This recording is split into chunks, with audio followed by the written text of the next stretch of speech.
Entrepreneurship and the sense of enterprise is not new in India.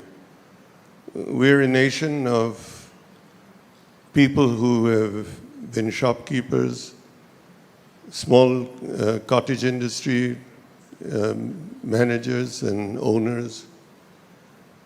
We have done this over the years. We have been entrepreneurs, be it in agriculture, be it in traditional industries.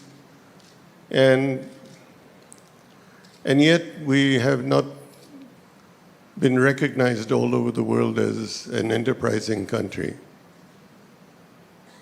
What we have not done is registered ourselves as an entrepreneurial nation in the new technologies of the world. The technologies that don't require billions of dollars to establish, that don't require hundreds of acres to build. Enterprises that are built on innovation that's in your mind, non-traditional, untried, and sometimes risky, but that make a big, big difference in the world of tomorrow. This is what elevated the United States in the 80s into a new world of technology and high tech. It changed the way we live. It changes what we hold in our hands in terms of phones, communication. And yet India has only been a part of it through people who left India and gone elsewhere. And why? Because the environment here didn't support them. I grew up in an environment where if you had an idea, your boss or your manager politely told you, and sometimes not so politely, that you need to gain some experience before you open your mouth. You need to roll up your sleeves and spend 5 years on the shop floor. Then you can talk.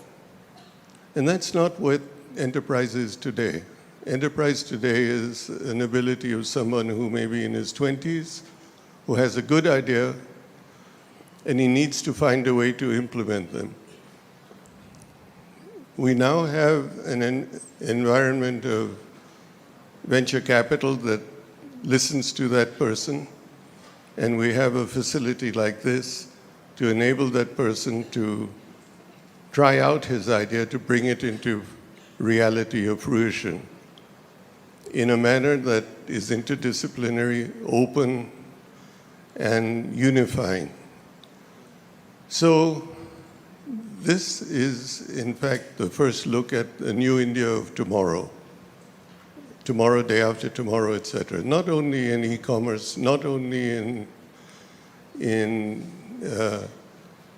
e-retailing, etc., but in the exciting area of medical remedies, medical treatment, stem cells, life sciences, and this can be the starting point of that new wave. And so it's a great privilege to be here today. This is an area that needs all of our support and needs for us to be proud of what we have, but it needs for us to be keen to not be satisfied with what we have, but to go further and to be leaders in the world, not in the country alone. So my enthusiasm in the new India of tomorrow continues to be there. I continue to feel the need to support enterprising young Indian engineers and scientists.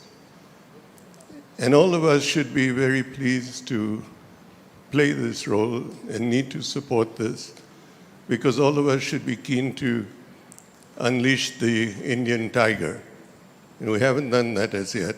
So let's all put our hearts and souls behind the fact that this is going to be the new India of tomorrow. And what we're seeing in this building is just the start, just a nucleus of what could be the new big thing in the country.